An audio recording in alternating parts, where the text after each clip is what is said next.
తెలంగాణ కోసం ఉద్యమ సమయంలో ఎన్నో పరిస్థితులు తట్టుకుని నిలబడ్డామని, ఇప్పటి పరిస్థితులు ఒక లెక్క కాదని బీఆర్ఎస్ అధినేత కేసీఆర్ అన్నారు. ఎర్రవెల్ల ఫామ్ హౌస్ లో తనను కలిసేందుకు మహబూబాద్, మేడ్చల్, నల్గొండ జిల్లాల నుండి వచ్చిన కార్యకర్తలు, నాయకులతో కేసీఆర్ సమావేశమయ్యారు. ఈ సందర్భంగా మాట్లాడుతూ తెలంగాణ అస్తిత్వమే ప్రమాదంలో పడిన దిక్కుమోకులేని చివరి దశ ఉద్యమకాలం నుంచి తెలంగాణ రాష్ట్ర సాధన, అటు నుంచి 10 ఏళ్ల ప్రగతి పాలన దాకా తాను కష్టాలను ఎదుర్కొన్నారు. ఇక వాటితో పోల్చితే ప్రస్తుత పరిస్థితి పెద్దదేమీ కాదన్నారు ఆయన.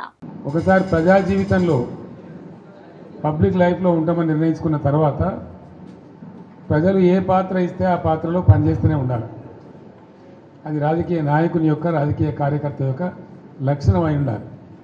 అదే నిజమైన రాజకీయం. లేకపోతే రాజకీయాలకు, ప్రజా జీవితానికి అసలు అర్థం లేదు, లక్ష్యం కూడా లేదు. అది గుడ్డెద్దు చేనులో పడి మేసినట్టుగా ఉంటుంది. ఇది ఒక నిరంతర ప్రక్రియ. ఈ ప్రక్రియను ఒకసారి మనం ఈ జీవితాన్ని ఎంచుకున్న తర్వాత నేను రాజకీయాలలో ఉండాలి, నేను ప్రజా జీవితంలో ఉండాలి అని ఒకసారి అనుకున్న తర్వాత నిరంతరం పనిచేస్తూనే ఉండాలి.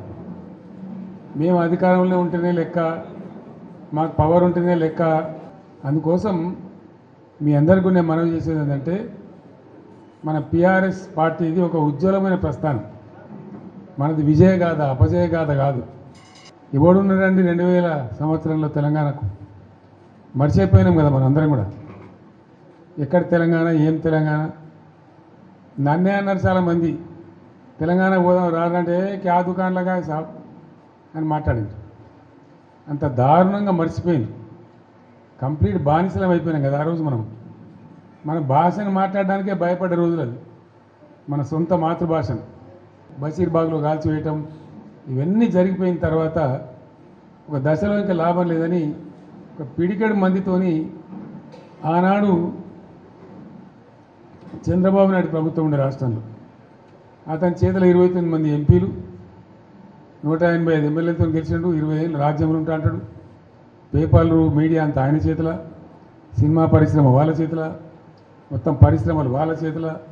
వాళ్ళు గీసిందే గీత, వాళ్ళు రాసిందే రాత. ఆనాడు నేను తెలంగాణ రాజకీయం మొదలుపెట్టిన. ఎంత ధైర్యం కావాలా? చిన్న విషయమేనా? ఆ రోజు మొదలుపెట్టి కొట్లాడితే అద్భుతమైన విజయాన్ని సాధించి మనం తెలంగాణ సాధించుకున్నాం. తదనంతరం 10 years కూడా ఉజ్వలమైన పరిపాలన చేసినాం మనం. ఏ ఒక్కరిని వదిలిపెట్టలే. సరే, ఓట్లు వచ్చుడు రాకపోవడం పక్కన పెట్టండి. ఓట్లు మనకు మొత్తమే రాలేదని కాదు. మనం 39 ఎమ్మెల్యేలు గెలిచినాం. తర్వాత 1.8%తో మనకు ఓటమి వచ్చింది.